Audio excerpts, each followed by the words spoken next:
two. Hey, everybody. Hope everybody's doing well. We've got another wonderful show today. We've got another Ranger joining us, a LERP joining us today. We've been on quite the roll, having some long range recon patrol and Ranger gentlemen joining us, and it's been fantastic getting to hear their stories because we've had so many SOG men on, or Mike Force men, or Force Recon guys, and I've really enjoyed hearing from the guests we've had on the past 2 or 3 weeks. But we're having Mr. Charlie, who actually was on, I think last week, maybe it might be 2 weeks now, coming up on 2 weeks, but it's not been long. But his first visit will be linked in the show notes. But he's going to come back because in his long interview, it somehow slipped our minds to talk about his experience in Recondo and what he learned and how he implemented it after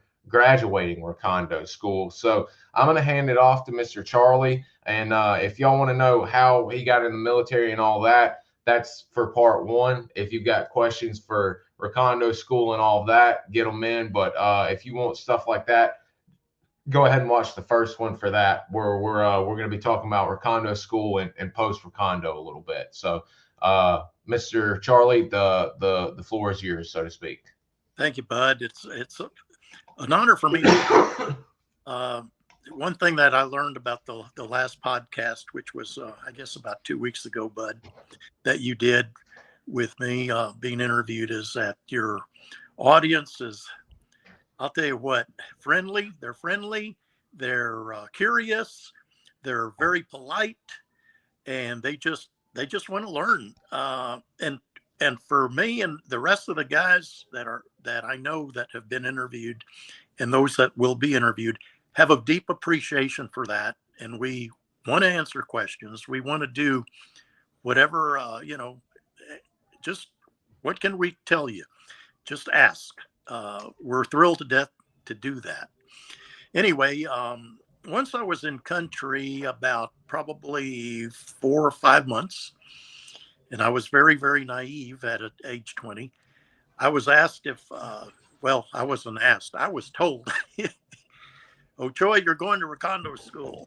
Oh, okay. I'd already known guys that had been, and they were squared away kind of guys. So they said, you need your duffel bag, your M16, this and that, and this is the date you need to report. Absolutely. I told them I'll be happy to do that. Well, many of you know Recondo School in Vietnam, and this is now, I'm looking at early 1970, was in the Trang, not far from Benoit, where I was. Well, actually, we were in Phuc Vinh, very close to Benoit. But anyway, it was taught by the 5th Special Forces Group. We had a very high regard for the Special Forces back then, and we still do today. A lot of respect. And I'll tell you, once I arrived there in the Trang with my gear and everything, and after about a day or so, I got to looking around to just exactly who was there. And it was like, my gosh, I'm here with these guys. For example, there were Republic of Korea ROK soldiers. Oh. ROK. There were soldiers from Thailand, the Thai army. We had 2 crazy Marines. I say crazy. They were. And gung-ho to the max. And probably about, I would say about 20 of us Rangers, Army Rangers. So one thing that I want to do before I get into some of the discussion is I want to focus on a particular book. I did not write this book. I don't get any proceeds should you go out to Amazon to buy this book. I just want to tell you, I think this is a great book. In the orange right down at the bottom, I just put my name on it so this thing wouldn't walk away. But this, there you go, Bud. If you've thumbed through that book, you will realize really quickly this thing is a wealth of information. And Graduates. by wealth of information, it has not only did the author, I think, do a great job. This guy, Tom Helliwell, that's Hallywell,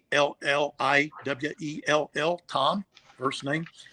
But there's a part of it is written by Colonel James H. Morris. And it's kind of the very beginning of the book. It's called the forward part, page and a half. And Colonel U.S. Army Special Forces, lives in Glendale, Arizona, and he dated at 14 July 1999.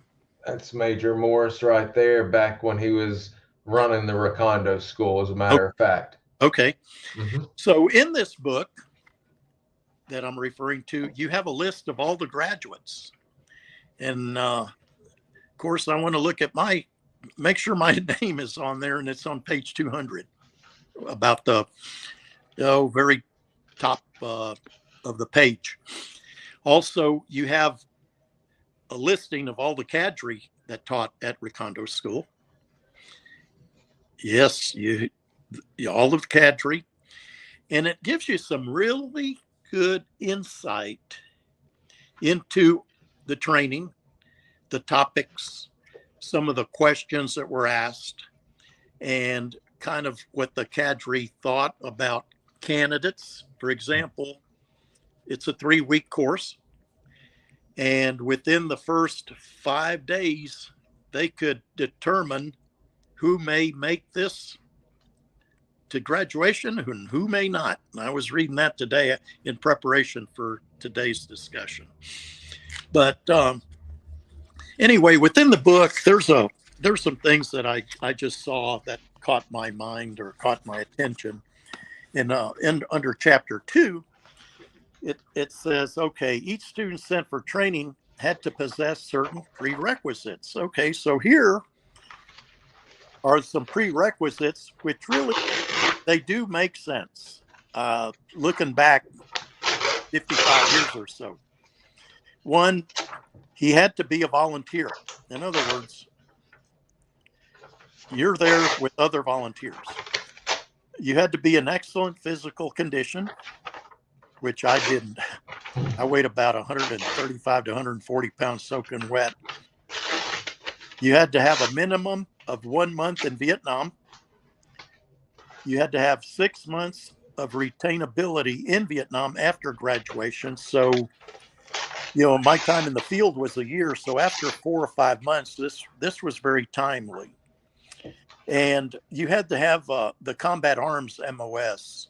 For the Army, it's 11 Bravo, which is infantry.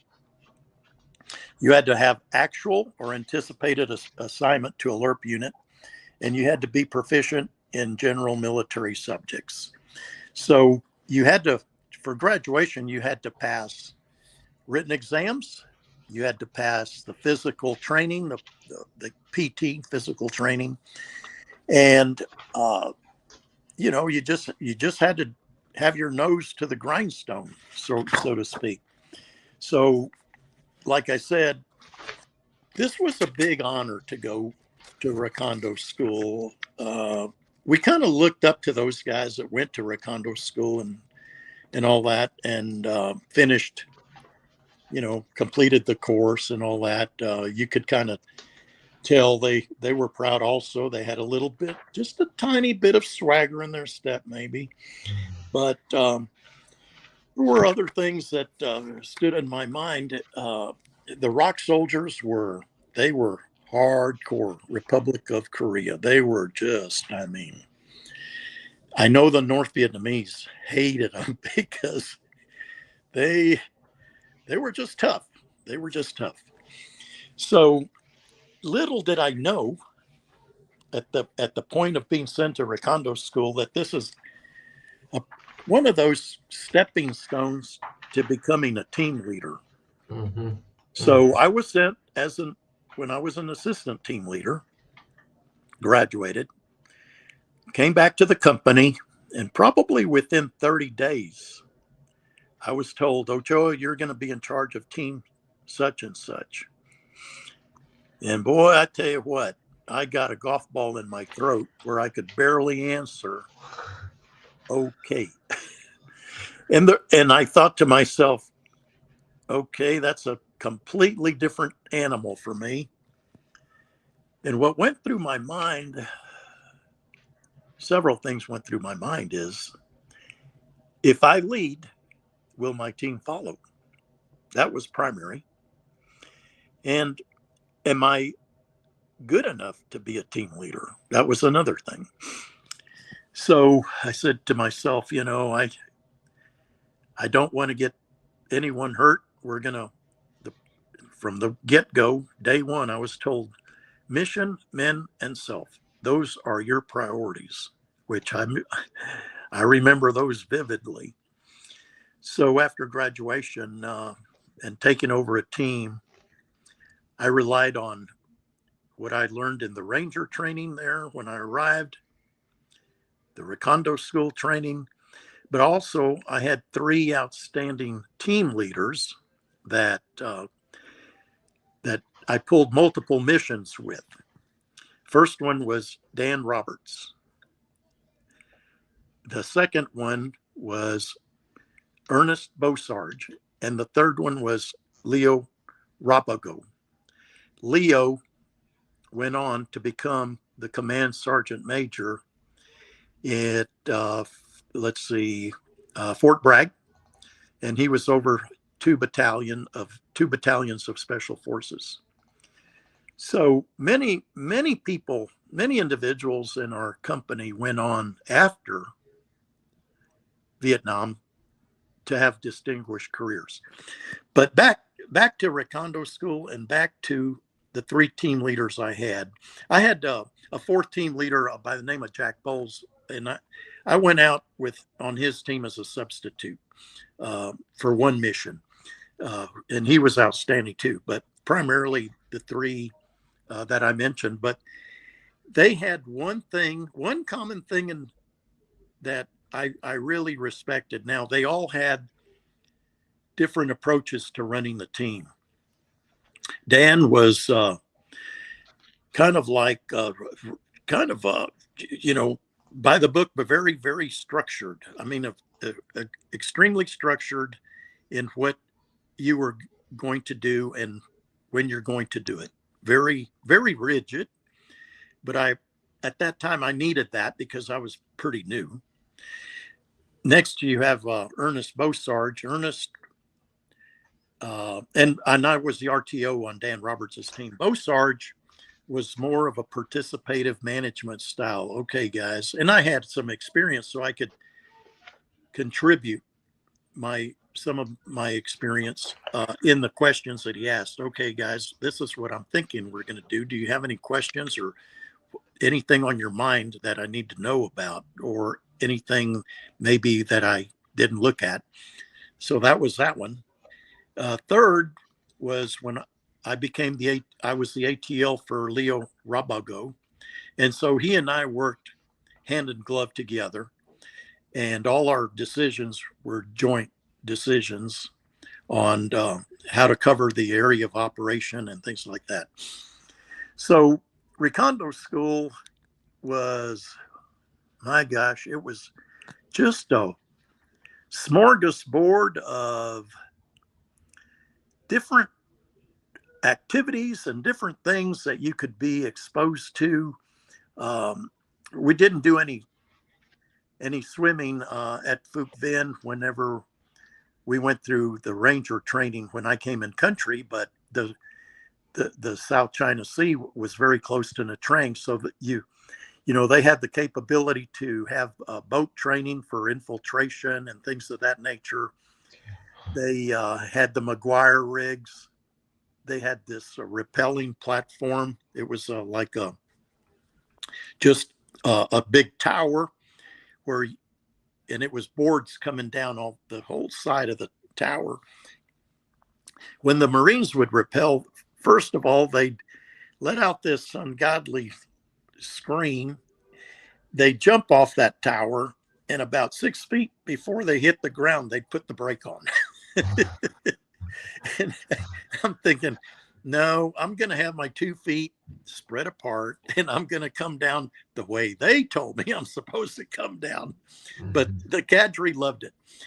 And I've got to tell you one thing that really just, I can't even get over it, even today, because when I went through basic AIT and airborne training, the cadre called us everything under the sun. You maggots, maggots and, just everything under the sun that would not even, that's derogatory, right? But that was their job. I go to RECONDO School, and the 5th Special Forces cadre they actually regarded us as human beings. Okay, Sergeant Ochoa, I want you to go over here and do this or that. And they never yelled at us. They would march us in formation to chow and, to the mess hall and that sort of thing. They had to maintain their bearing, but they didn't talk down to us. And I'm thinking, okay, when is that going to start up, all this abuse, verbal abuse? Well, it never did. But partway through the training, one of the Marines says, when we're marched to training, let's do this. And we decided we'd go along with him, and we would sing the Ballad of the Green Berets, if you've ever heard that, by Barry Sadler. Oh, yes. So, but he changed up the very end, and I'll tell you what happened here. So we're in formation, and we're being marched to the mess hall, and we start singing, the Ballad of the Green Beret, and we get to the point where we say, 100 men will test today. And here's where we changed it. They'll wipe their ass with the Green Beret. So the sergeant, the Green Beret that was marching us, he says, halt, halt, halt right now. And so we stop, and he says, left face. So we're looking at him, and he's got this big grin, and he says, get on down and knock them out, 25 push-ups. So we are laughing, and he is laughing, and we just had a great time. And that tells you a lot about the mutual respect that we had for each other. First of all, the Green Berets that were the instructors, they knew we'd all been in combat. They all knew we had experience in the field. And so that's one thing they didn't have to worry about is, being, and I'm going to call it battle tested for the lack of a better word. So anyway, so we go on to the chow hall. But the curriculum was very, very much what we had at Fuq Bend when I arrived in country. However, the Green Berets, with their experience and their schooling and everything they had, of course, brought a particular type of flavor to the training that you did not want to miss a single word of what they said. They were there to help you. They were there to be sure that you had the best chance of survival in the field, and that you could also maybe mentor those around you when you went back to the unit. But in scanning this book, it's very possible that someone that wouldn't pass the exam, or whatever, they would keep them on for the pretty much up until the live fire mission, so that they could go back with that training. In other words, don't send them back early. Let them still finish out, maybe, but not necessarily be a graduate. But in the book, it talks about that mission where the third week, you're actually going out on a live mission, and the special forces instructor is grading the individuals. So you take turns being having different positions within the team, whether it's assistant team leader, and so forth for that particular mission. And they had the criteria that they would grade you on. I'd like to share with you early on in this book that I mentioned that what was the purpose of the graduates of Recondo, the Recondo course, and that is they were to provide the unit commander with the following capabilities. So bear with me here. They could be infiltrated into enemy-controlled territory for periods of up to 7 days without being resupplied. That means that rucksack, if you're going to be out there 7 days, is going to be really heavy. We went out, members of our company went out for 5 days and 4 nights. Okay, so item 2, once in the area, they were able to detect enemy infiltration routes, cache sites, base areas, way stations, and identify VC and NVA units. And I think that's one of the critical things. They were trained to direct air and artillery strikes, as well as to receive and guide reaction forces to a target. The Recondo graduate could provide a commander with the most current and accurate intelligence about the enemy and the area of operations prior to commitment of his main combat forces. So one of the things that we had to report on when we went for our debriefing after a mission, other than if we cited the enemy uniforms that they were wearing, equipment, haircuts, meaning good haircut, they're probably part of a base camp nearby.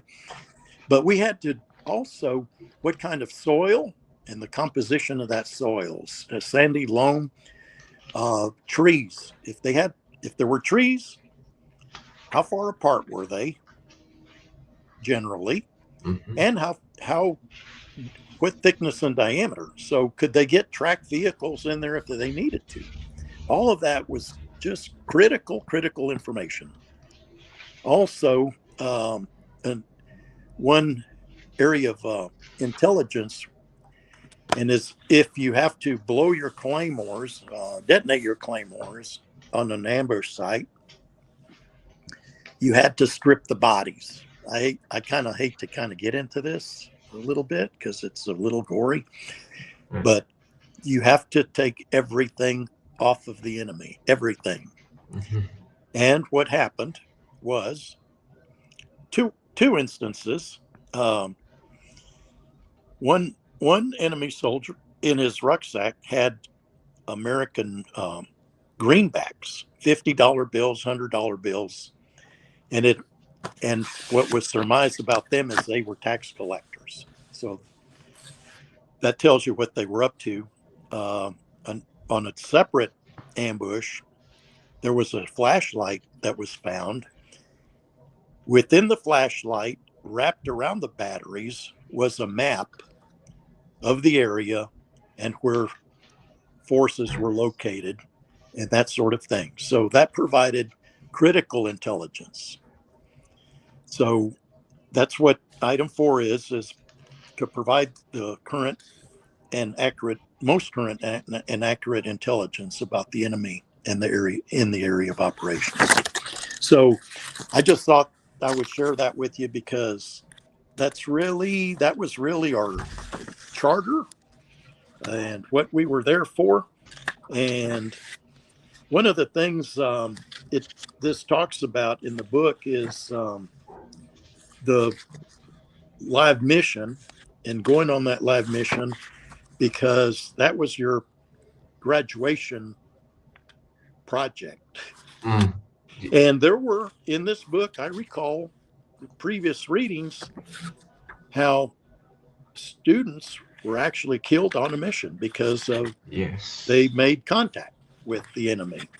And it talks about that in this book,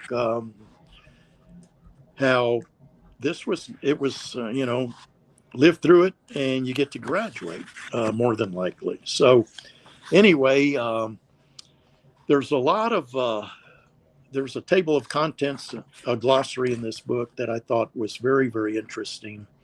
There's it tells you what each member of the team would carry out in the field and all that. So at this point, Bud, if there's any questions or anything that you want to talk about, please. I think this is a pretty good time to do that.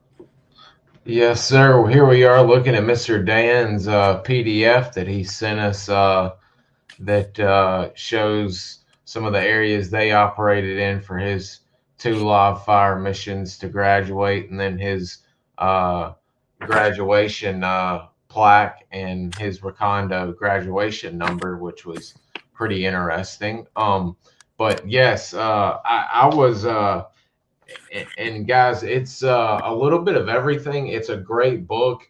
Tom Hallowell, as we mentioned, it's almost like the Steve Sherman books, how in depth he gets on things, because as he mentioned, they cover some of the hairier missions and some missions for the guys that are graduating. But this covers literally the history of the school, starting to what the guys are doing the first week, such as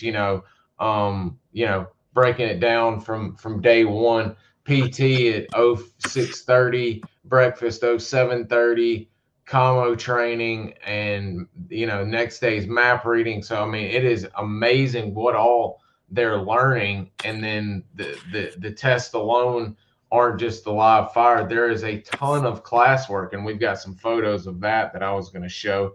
I think you mentioned earlier, and I was curious because the book shows a few of the shall we say water classes. Did you participate in any of the swims or any of the boat training side of the RECONDO? No, I did not, Bud. I did not. And one thing that I want to also, because I don't want to misrepresent my training or anything at RECONDO School, but I did not go through any boat training, did not have any opportunity for swimming or anything like that. Although I will say this about the swimming part is that not too long ago, I'm 75 years old, but let's say probably 10 years ago, I retired from doing triathlons. And I was training like a madman on triathlons, and actually I didn't do a full Ironman. I did a half Ironman in Galveston, Texas. And that was in April, and I forgot the year, but anyway, it's been about, well, let's see. I'll tell you what, April 2010. That's exactly the year that I did that half Ironman. And so the training that we had, physical training and all, in the service and units I was in, actually carried over into my civilian life of testing myself. So, one other thing, Bud, that I do want to mention. There, helicopters for our live mission were not available, so I did not go on a live mission. And you did not? I did not, and I'm sorry. I'm sorry to mention that, because that would have been pretty exciting, and I would have loved it. Being around the guys that I was there with, I would have been honored to be with them. That is, this is a RECONDO group about to go out on their live fire exercise. I mean, do you? I think they mentioned in the book the 281st helping out. I'm wondering what the heck was, because I could have sworn RECONDO had since they were MACV, had a designated air wing attached to them. That's wild that they didn't. Well, I'm sure they did, Bud. I'm sure they did, but we don't know the circumstances. I sure don't know the circumstances, and it could have been a number of things. It could have been, some maintenance issues. It could have been, hey, these helicopters, they've got to go in over here because that's where they're needed, and they're needed now. They're not, so it's sometimes it's like putting 10 pounds of sugar in a 5-pound bag. It just doesn't work. Absolutely. So well said. yeah. We do have some questions here. I'll Okay. let the viewers get in on a little bit of it because these are some great Wonderful questions. Daniel is curious, what were, in your opinion, the key skills taught at the RECONDO School? Well, there were a lot of things that were in the school. Certainly, the patrolling was very, very important. Weapons training, map reading, how to call in Cobra gunships was, and also the medical training. I remember that we had to draw blood from each other's arms, which I'd never done that before. Yes. And so communications was critical. I think those are the things, the basic skills for that. And here's the thing too, which I think that's an excellent question that was asked. But think about this: you're in the company of others that are doing and have done the very same thing you've done in the field, in their units, and you're kind of like sharing information back and forth. Well, we had this happen and we had that happen. There's some fine tuning points. For example, I'll just tell you one. Claymore mines. Be careful with claymore mines. When you detonate them, there's no book, nowhere that it's going to tell you that those legs that they're on can go backwards on you towards the person detonating the claymores. And I'll tell you what, just a little bit of insight here. There were some claymores that inadvertently detonated, and I got the legs embedded. They stuck in my breastbone. Oh. So I know firsthand that when you detonate those claymores, you got to get under your rucksack or do something. Bury yourself. Also, I don't know if I mentioned this previously, but I still have a scar on my right eyebrow here from something coming back that hit me. So after 55 years, I still have a scar on that right eyelid. Stuff like that happens. But I do appreciate the question, and it's a good question. Tracking was important.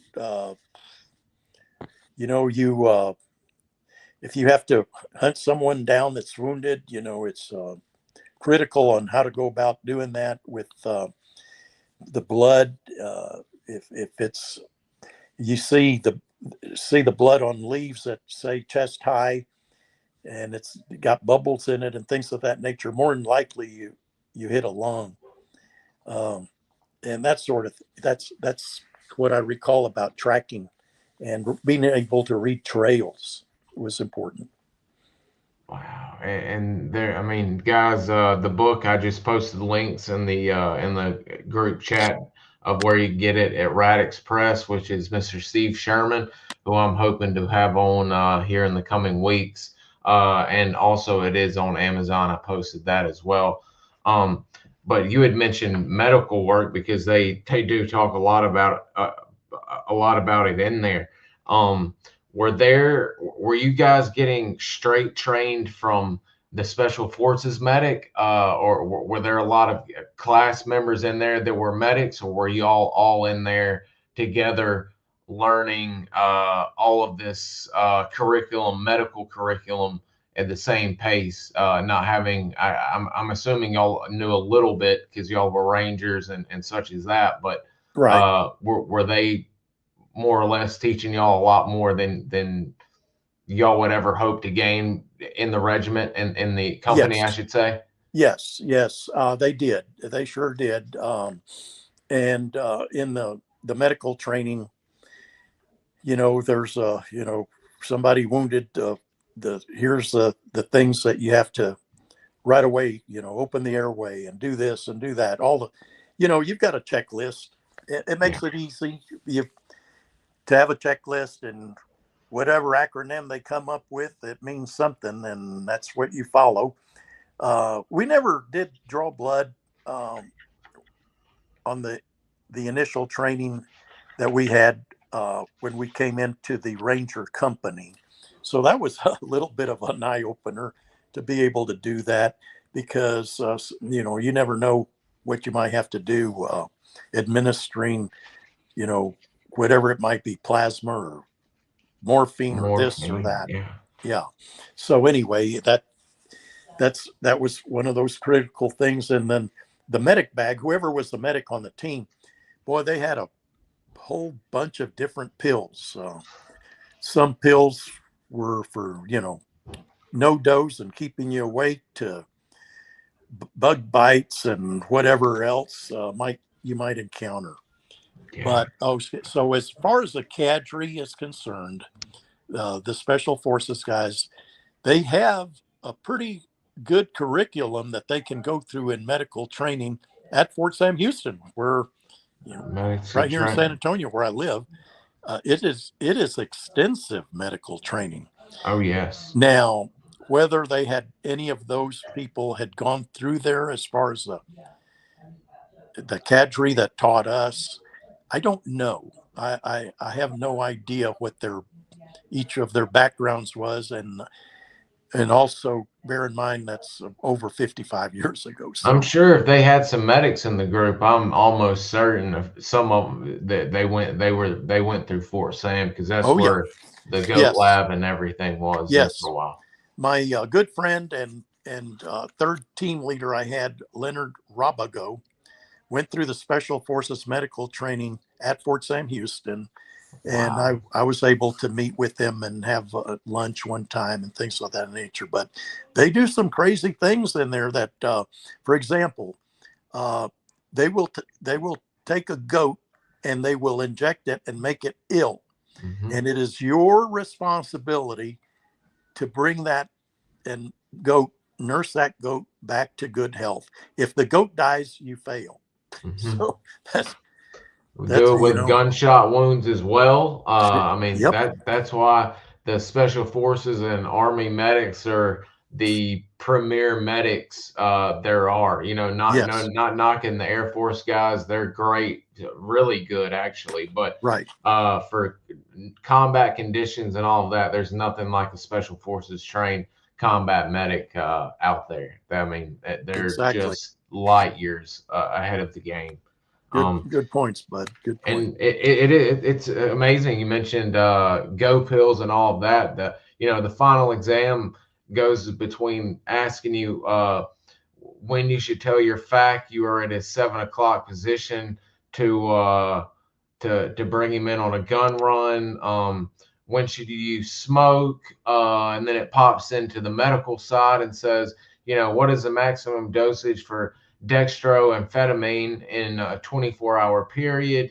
I mean, it's amazing what all you guys are learning in this class. And then again, it adds not only map reading, but being able to call in airstrikes proficiently and how to talk to a FAC, even if you're not, like Mr. Charlie said, a quote unquote RTO. So it's just absolutely amazing training, and that's why the guys that went through it were the premier of the premier, and I can imagine the amazing teaching ability they took back to their respective companies or groups, squads, or what have you. So and anyone on the team should be able to do any one of those things. If the team leader gets shot, the assistant team leader gets shot, incapacitated, whatever, anyone else, the rear scout, the RTO, you name it, they should be able to carry on. And aerial artillery was something that always was fascinating to me. And just within the last couple of years, I was able to go to First Cav reunion and actually talk to some of the pilots and that were supporting our unit. And they'd have stories and they'd say, was your team this and that did this and that? I said, no, that was not my team.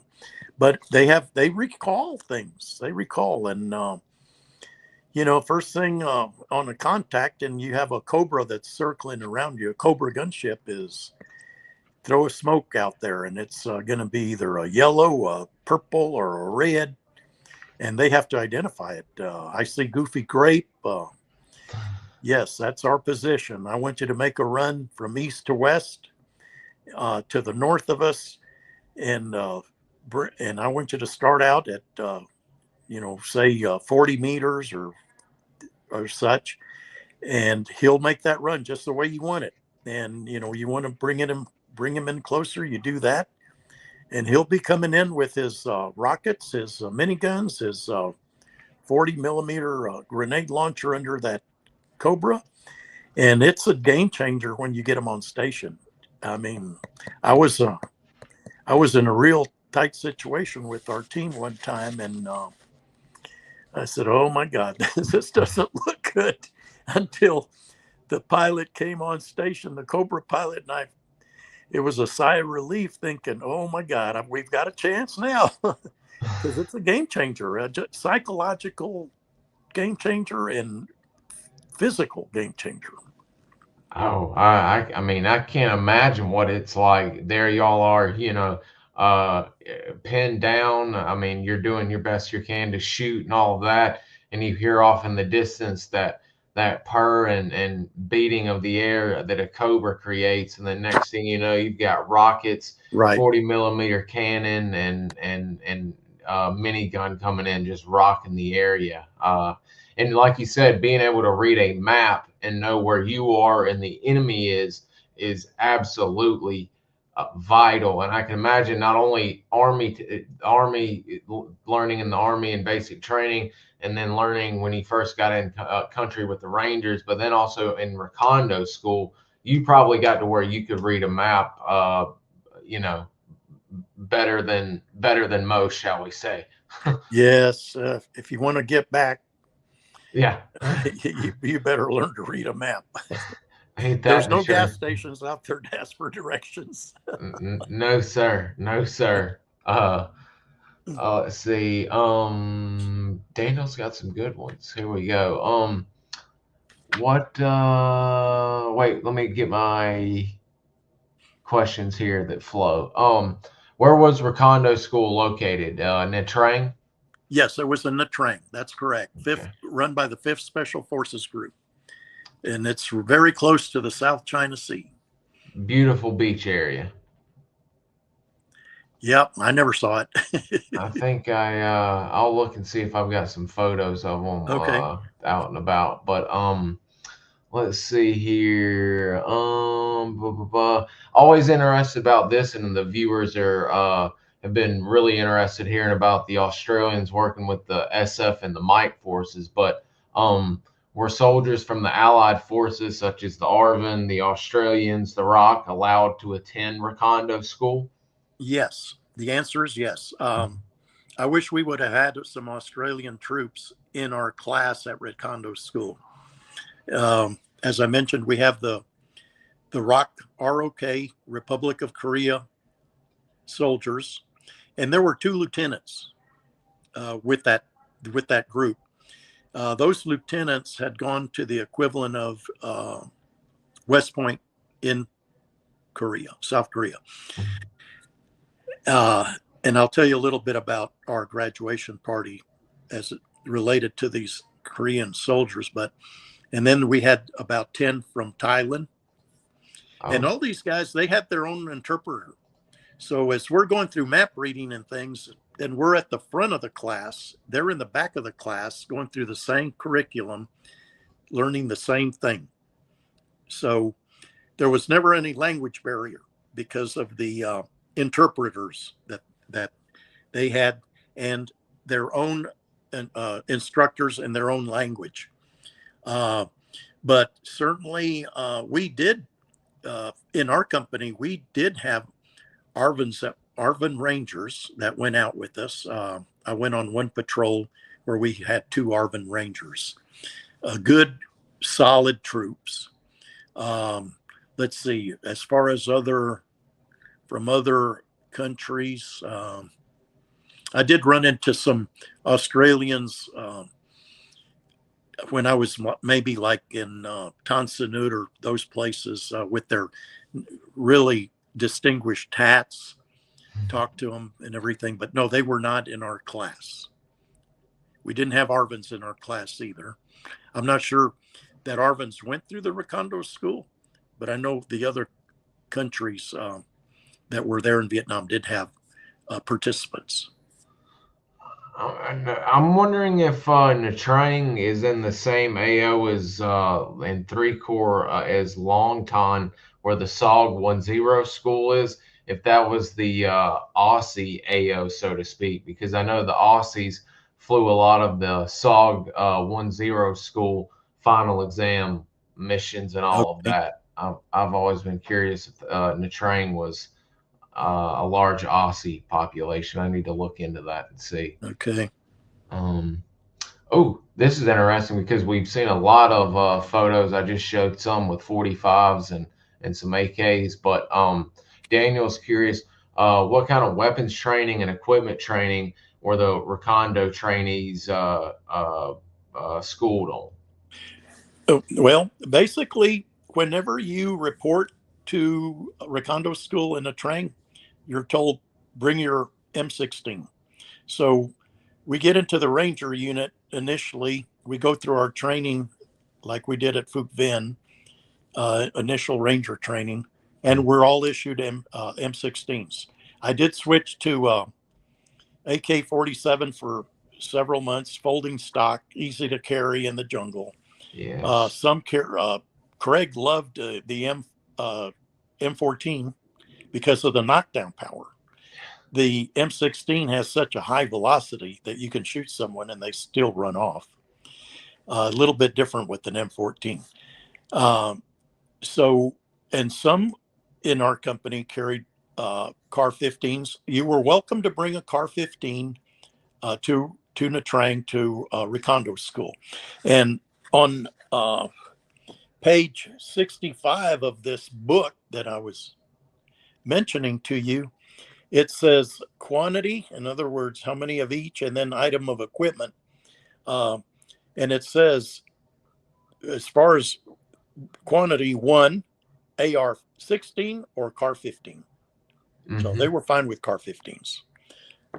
I would think probably a lot of those special forces would carry the CAR 15. And, you know, I'm looking at this list because for magazines, it said 25 magazines with ammo. That's 500 rounds. Grenades, hand frag, and that's 4 grenades, 2 grenades that are smoke grenades that are colored, you know, yellow or whatever. And then it says 1 rucksack, indigenous. Well, we didn't have indigenous. We used American-made rucksacks. A poncho, a signal mirror, a flare set, signal panel. Yes, all it is a piece of cloth that you can signal with. It's like a bright orange, if I remember.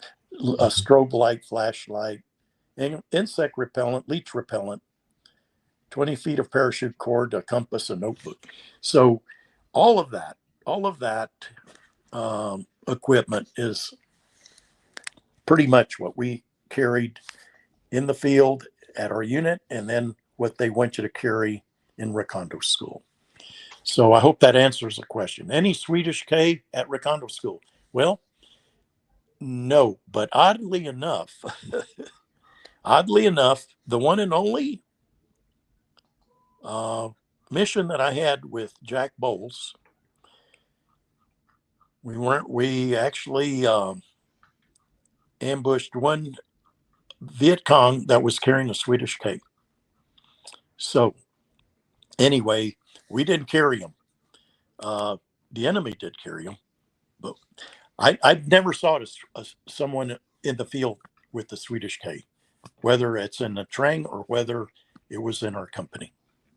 One guy in our company did carry one of those. It's like with the tankers used. I think it's a 45 Grease caliber. gun? Yes, grease gun. Yes, he carried that. But you gotta think too. Okay, if you have to be resupplied, you're only going to get M16 ammo.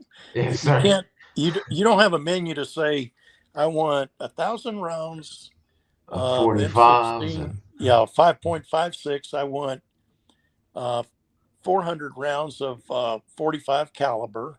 I want M 7.62. It doesn't work that way. When you say if you need it, although being resupplied with ammo, it's probably not going to happen because your team is wiped out. That's part of the facts. Yeah, I mean, because as loud as it is, if you're already out of ammo and all of that, I mean, it's going to be hard to get one of these birds in, not only close enough to dump it out or what have you, but be able to get them in and out without being shot down and then causing another problem for y'all having to go find them. If you get in a fierce firefight, the best thing you can do is run. You grab your rucksack and you run. A fierce firefight like that, even if you're against something like a squad or larger, firefights it's gonna take a lot of your ammo really, really fast. That ammo goes through those M16s really quick. I can imagine. So, especially when the hordes are moving in on you like that.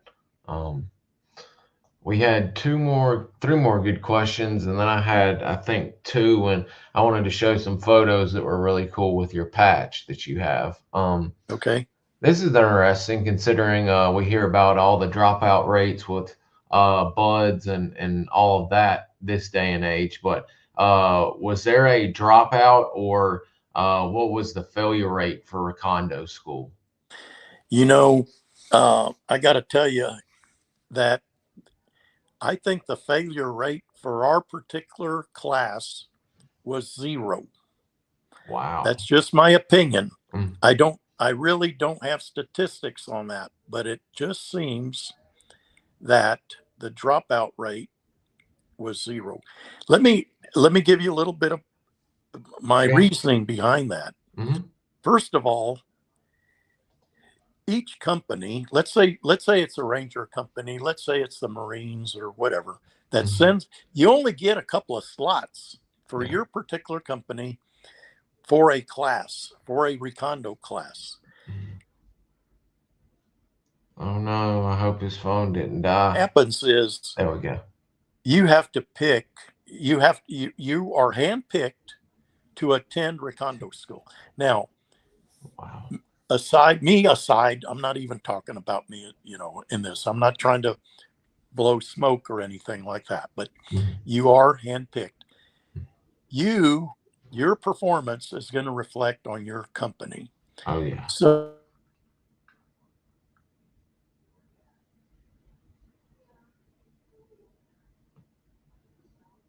I hope his battery didn't die or it's a phone call. Oh no. Hang on, guys.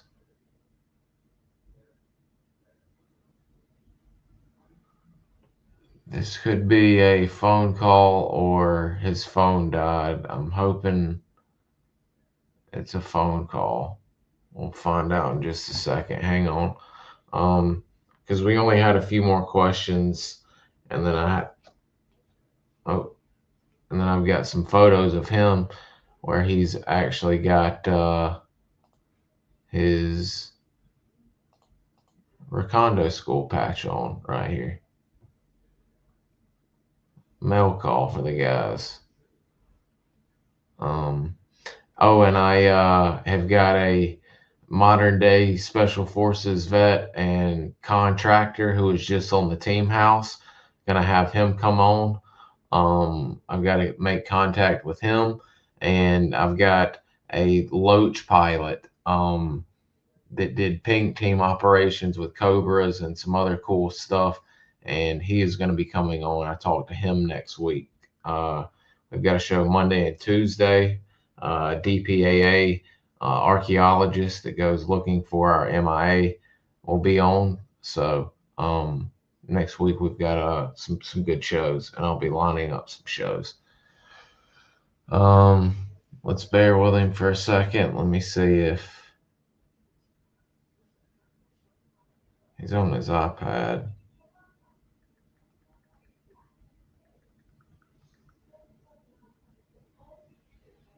I apologize about this, guys. Y'all got any questions for me or anything while we wait just a second? I just messaged him to see what's going on.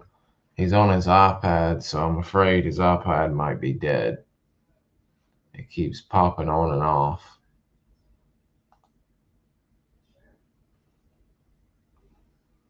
I'll pop him on and see in just a second.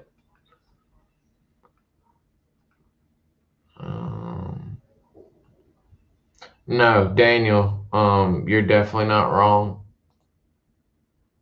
Back. No. You're definitely not wrong. There's definitely some photos of the guys with some Swedish K's at Recondo School. Mr. Charlie was there in like 69. So, and then, Recondo School had been around since I think 66. So yeah, there were definitely some Recondo, some Swedish K's floating around. He may not have seen any or used any, but they throughout the time they definitely had some. Dang, we may have to do a part 3. That isn't a bad thing, but we'll just see what's going on here. You guys got any questions for me on what's coming up? I needed to ask y'all, I'm thinking about start doing some live streams of the SOG season of Tour of Duty and doing a test to see if I get in trouble. Here's Mr. Charlie. Hey, there you are, sir. Okay. I switched to the iPad. We got you back. Okay, perfect. Okay, we've got 3 more, and then I was going to show off 2 pictures that were great here because we've actually gone an hour, which I wasn't going to expect, but it turned out to be a great show thus far. Daniel, in what ways was live combat or real world conditions incorporated into Recondo School?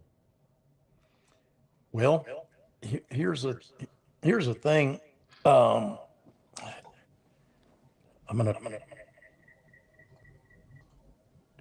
Okay.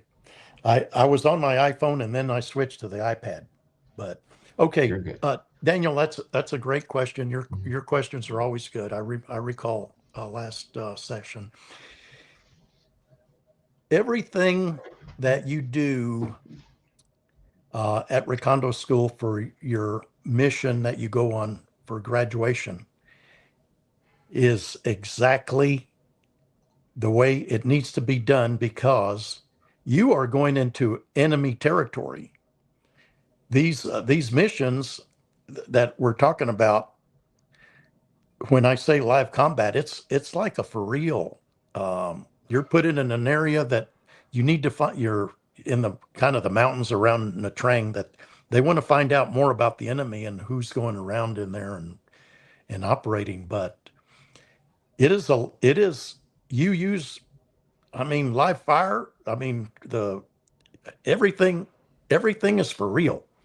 It's just exactly like what we did at Fuquevin with the hotel company rangers in all the preparation that you do, the overflight for the mission is the same thing as you're doing in the Trang. The only difference is you have one special forces cadre that's there to grade you. So everybody gets the same mission, goals and everything. But, you've got to be on your toes and everything else because, like I mentioned earlier, some of the people that went through Recondo School, their team actually got in contact. The special forces guy that was with them, he was firing his weapon at the enemy just like the guys that were going through Recondo School. Everybody had to pitch in, and there were guys that actually got killed. I hope that answers the question, though. Absolutely. Yes, sir. These Recondo School and MACV-10 School were by far the deadliest schools. I mean, quite frankly, still probably to this day, the deadliest schools that you can go through. I mean, buds and all of that, of course, they have deaths and accidents during Delta Force and all of that. But this to be able to pass a class, you had to survive a actual recon mission. So that should tell you, this is no room for mistakes here. There's actually in this book that I keep referencing, there's actually it says, if you live through this, then you get to graduate. So it's I'm paraphrasing, and I wish I had my hands on it, but anyway, you graduate and you get your patch and the right to call yourself a Recondo School graduate, something exactly to that effect. Yeah, exactly. And we'll close out here in a second with actually talking about that. But Daniel, to close out the viewer questions, how did Recondo training prepare soldiers for their functions as a long-range patrol member? I think what Recondo School does for you, it just energizes you. Is one thing. It puts a little more spring in your step. After 4 months, 5 months, things can kind of get routine for you, or you start maybe just thinking, well, I'll do this the way I did the last mission and this and that. It just gets you going inside, being there with all these other individuals that are dedicated professionals. They're dedicated. First of all, being in the hotel company Rangers, I thought was an elite group because we were all volunteers. We wanted to do the best job possible. Now you take some of those guys that have done a really good job in the eyes of their company commander and this and that, and you put them in Recondo School with other guys that earned, I guess, the right to be there, and you've got some electricity going. You get back to the company, you have earned your patch that you wear, and that means a lot to the guy that earned it because he's really proud of it, right? I mean, he's proud of everything he did to earn that patch. The people around him also, but I wish you could send me that photo. I don't have that photo. I will. I most certainly will. Okay, put it on your list if you don't mind. I would appreciate it a lot. I'll send you all the photos I have of you. Yeah. Back in that day, I did not need Botox. young and full of piss and vinegar. Yeah.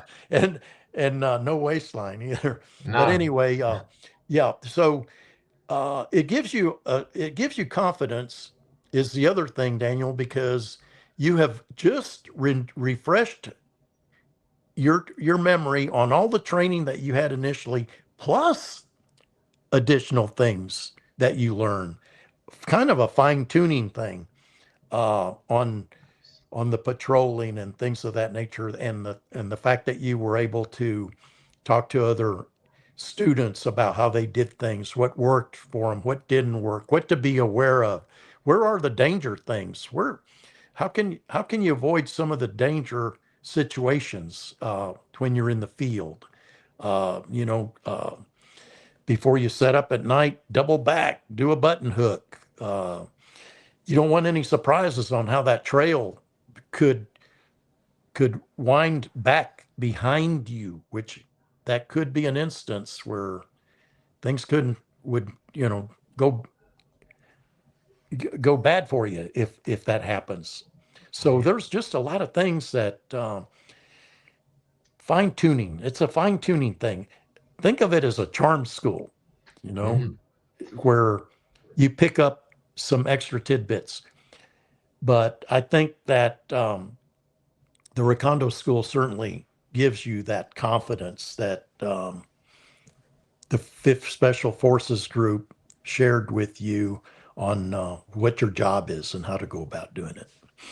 I like the way you said it. It's a fine honing of the skills you've picked up, and a little learning a few more along the way, but fine honing the ones you've already been working on.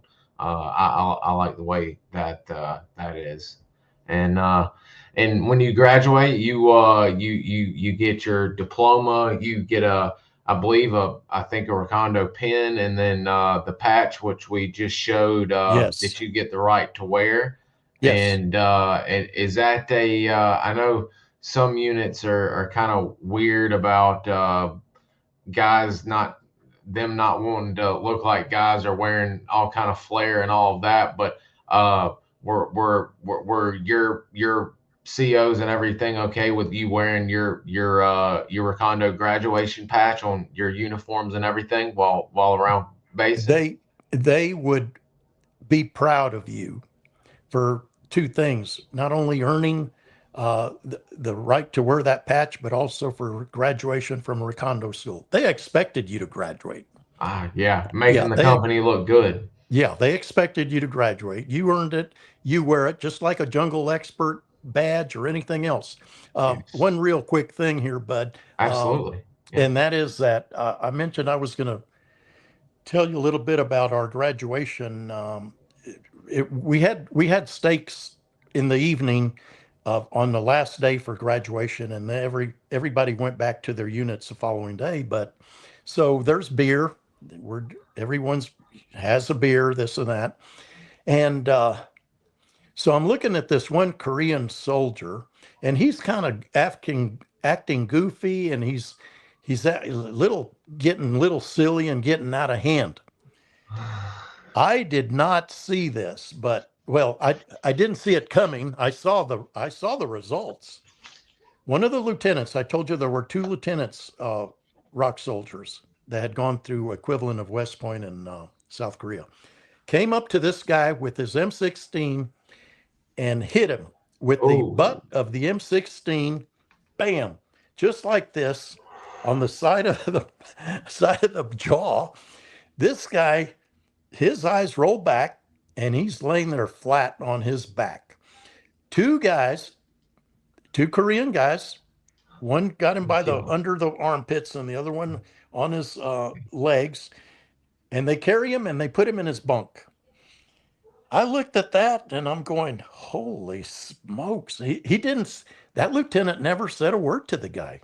He didn't say, hey, by the way, you're getting out of hand, or, cool it a little bit, or do this or do that. It was like no warning whatsoever. Going from 0 to Mach speed. I'll never forget that. I'll never forget how that came about like that. The debilitant, I got tongue tied. The discipline amongst the ROC forces is legendary, and hearing about how the officers would crack the whip. I mean, crack it on guys. We've heard some pretty wild stories about some of their, instead of doing a court martial or whatever, they'll just take them out behind the tent or what have you, and beat the bejesus out of them, karate style or what have you, and go about their business and act like it never happened. Yep. Yeah, I can see that. I can see that happening. Yeah. Those are some. Anyway, now you see why the VC were so scared of them. Oh my gosh. Well, I'll tell you what, it left me like my eyeballs were like coming out of my head when I saw that. What a thing to see at the RECONDO graduation. Yeah, I know. Somebody getting KO'd with the rifle. Yeah, really. we to close out, and before we see if you'd like to close out with anything, I had one last question. I'm finishing a book, and for the life of me, I know that the in the title is the Elite Bastards. It's Company F, and I'm not sure who they were with supporting as a LERP unit, but it was Company F, the Elite Bastards, and they got tasked with a special mission for a agency, maybe NSA or what, maybe CIA, to plant a transmitter, a box, or what have you, near the trail leading into Cambodia, not in Cambodia. And I was curious, did y'all get any training like that in Recondo, or did you get anything like that while you were in country with the Rangers? Any kind of weird mission like that, where y'all were going out and planning or checking sensors or anything like that? No, nothing like that. All our missions were, they kind of carried the same structure every time. Now, probably 95% of our insertions were through a Huey helicopter. Every now and then you would hear that we had a stay behind, and that is where there might be an infantry company that went out to check a certain area. They leave, but the LERP company or the LERP team stays behind. That's a stay behind. But we didn't do anything special of that nature that as far as I can remember when I was there. I would have probably heard of it. Yeah, I mean, it seems like it would almost be a waste of technology, considering they had all of y'all in country to be their eyes and ears. I could see why they did it so much in Laos with SOG, because you couldn't possibly have that many recon teams on the ground at the same time and that deep into area where you're trying to get information. So that I was awful curious about that, and they didn't really go much into detail if it worked or not. And we've heard from the SOG men that it would be hit or miss. Sometimes they'd work, other times it would just be literally a waste of a trip and a waste of technology, because they didn't even turn on, much less work. Sure. So, Understand. old technology, I suppose. But yeah, I think we've knocked out some great questions. We got a great hour and 15-minute Recondo School episode, which I'm very proud of, and I can't thank you enough for coming on and sharing with us. And folks are already saying you need to come back again and share with us again someday, which as you know, you're always open to come on and talk to us. We'll always give you a platform to share with us. But is there anything you'd like to share before or say before we close out for the afternoon? Well, I just want to thank you, Bud, for first of all inviting me to be here for the second time, and also to your viewers that are out there and have a real interest in our history and what took place and things of that nature. And I'm just really proud to be here. I really am, and it is an honor for me to talk about what actually took place with people that I think are genuinely interested. Thank you, and I can't be more proud of the viewers. I mean, we've had a steady uptick, but we've got a steady group that is a part of every live stream we do, and I can't be more proud of how they conduct themselves and how interested in the great interaction they build with their questions. So I gotta Yes. agree with you. They are they're a great group of guys. So, I have, and without you joining us and sharing, it wouldn't be anything. So we thank you for joining us again, and I'll stay in touch with you. And maybe in some of my readings or something, maybe it'll come across something on you guys, or something will pop my mind, and we might can build up something for a part 3 where you can join us again. thank you. Thank you so much, Bud. I Yes, really sir. appreciate it. Yes, sir. And I hope you have a good day.